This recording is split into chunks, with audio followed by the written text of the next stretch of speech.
పేదలకు ఉచితాలిస్తే ఎన్నో వంకలు తీస్తారు. సోమరిపోతులను చేస్తున్నారంటూ కొందరు ఆడిపోసుకుంటారు. కానీ బడాబాబులకు మాత్రం అన్నీ అందుతున్నాయి. గత 5 ఏళ్లలో 6,15,000 కోట్ల రుణాలను మాఫీ చేశాయి ప్రభుత్వ రంగ బ్యాంకులు. 10 ఏళ్లలో 16 లక్షల కోట్లకు పైగా బ్యాంకు లోన్లు మాఫీ అయ్యాయి.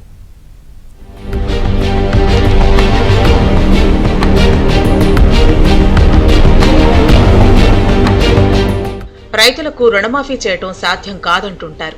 1,00,000 వరకే చేస్తాం, 50,000 చేస్తామంటూ కొర్రీలు పెడుతూ ఉంటారు. కానీ బడాబాబులకు మాత్రం రుణాలు చెల్లించకపోయినా ఎంతో కొంత కట్టండి అంటున్నాయి బ్యాంకులు.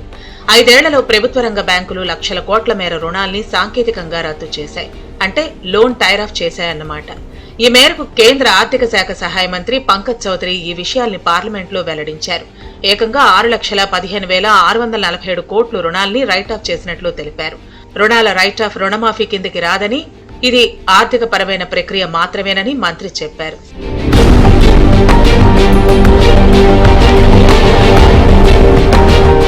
ఆర్బీఐ మార్గదర్శకాలు, బ్యాంకు బోర్డులు ఆమోదించిన విధానాల ప్రకారం సాధారణంగా రైట్ ఆఫ్ అంటే నిరర్థక ఆస్తులుగా మారిన 4 ఏళ్లకు పూర్తి కేటాయింపులు చేసినటువంటి రుణాల్ని బ్యాంకులు తమ బ్యాలెన్స్ షీట్ నుంచి తొలగించేందుకు ఇలా రైట్ ఆఫ్ చేస్తాయి.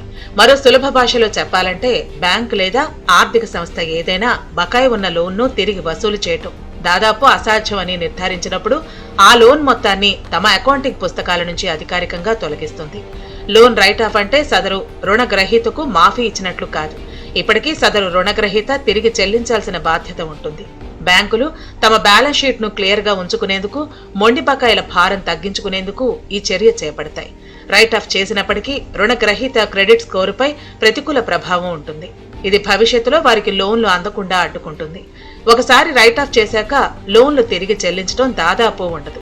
బ్యాంకులు కూడా అడగవు. ఇటువంటి వాళ్ళందరూ కూడా ఈ దేశంలో ఒక రాజమార్గం కనుక్కున్నది ఏమంటే బ్యాంకులు లేదా ప్రభుత్వ ఆర్థిక సంస్థల్ని ఖాళీ చేయడం, దాని నుంచి వ్యాపారాన్ని మళ్లించుకోవడం, ఆ వ్యాపారం కార్పొరేట్ కంపెనీ కింద చూపించి సొంత దానికి మార్చుకోవడం. ఆ రకంగా సొంత ఆస్తులు పెరుగుతున్నాయి, కంపెనీలు దివాళా తీస్తాయి. దివాళా తీసింది కాబట్టి బ్యాంకులు అప్పు మాఫీ చేస్తారు. ఇది ఒక పెద్ద కుంభకోణం, లక్షల కోట్ల రూపాయల కుంభకోణం. సామాన్య ఒక రైతు కనుక డబ్బు కట్టకపోతే వాని కేసు పెట్టి వాని జైల్లో వేస్తారు. సామాన్య మానవుడు ఒక ఉద్యోగి కనుక కట్టకపోతే అతను షూరిటీ ఇచ్చినటువంటి వాడిని తీసుకొని పోయి కోర్టులో నిలబెడతారు. ఆ రకంగా సామాన్యులకేమో ఈ దేశంలో విపరీతంగా పనిష్మెంట్స్ ఉన్నాయి. సామాన్యులు ₹1 కూడా ఎగ్గొట్టి బతికేటువంటి పరిస్థితి లేడు. కానీ ఈ దేశంలో ఉన్నటువంటి బడా కంపెనీలు లక్షల కోట్లు మొత్తం బ్యాంకులకు ఎగ్గొడుతున్నారు, బ్యాంకుల డబ్బు ఖాళీ చేస్తున్నారు. మనం చూడండి, అదానికి అవసరమైందని ఎల్ఐసి నుంచి 36,000 కోట్లు మళ్లించినారు. బ్యాంకులు ఈ దేశంలో ప్రభుత్వం యొక్క సంస్థలన్నీ పనిచేస్తున్నాయి తప్ప సామాన్య మానవుని యొక్క అభివృద్ధి కోసం మాత్రం పనిచేయడం లేదు. ఖండిస్తున్నాం. తక్షణం ఇప్పటికైనా సరే ప్రజలు మేల్కొని ఒత్తిడి చేయకపోతే మాత్రం ఈ విధానం కొనసాగుతుంది. ఇది బందిపోట్ల కంటే అన్యాయమైనటువంటి పద్ధతి.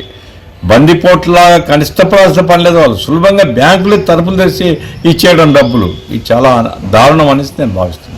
రైట్ ఆఫ్ చేసినప్పటికీ బ్యాంకులు రుణాల వసూలు ప్రక్రియ కొనసాగిస్తాయని, ఇక్కడ రుణ వసూలు ట్రైబ్యునల్స్, నేషనల్ లా కంపెనీ ట్రైబ్యునల్ వంటి చట్టపర మార్గాల ద్వారా, లోన్ రికవరీ ఏజెంట్ల ద్వారా ఆ మొత్తాన్ని రాబట్టుకునేందుకు ప్రయత్నిస్తాయని కేంద్రం తెలిపింది. గత 5 సంవత్సరాల్లో చూస్తే రైట్ ఆఫ్ చేసిన రుణాల నుంచి ప్రభుత్వ రంగ బ్యాంకులు కేవలం 1.65 లక్షల కోట్లను మాత్రమే రికవరీ చేసుకోగలిగాయి. పెద్ద మొత్తంలో లోన్ రైట్ ఆఫ్ చేసినప్పటికీ ప్రభుత్వ రంగ బ్యాంకుల ఆర్థిక పరిస్థితి మెరుగ్గానే ఉంది. 2022-23 ఆర్థిక సంవత్సరం నుంచి ప్రభుత్వ బ్యాంకులకు ప్రభుత్వం ఎలాంటి మూలధన సాయం అందించలేదు. ప్రస్తుతం బ్యాంకులు తమ మూలధన అవసరాలను తీర్చుకునేందుకు మార్కెట్ సహా ఇతర వనరులపై ఆధారపడుతున్నాయి.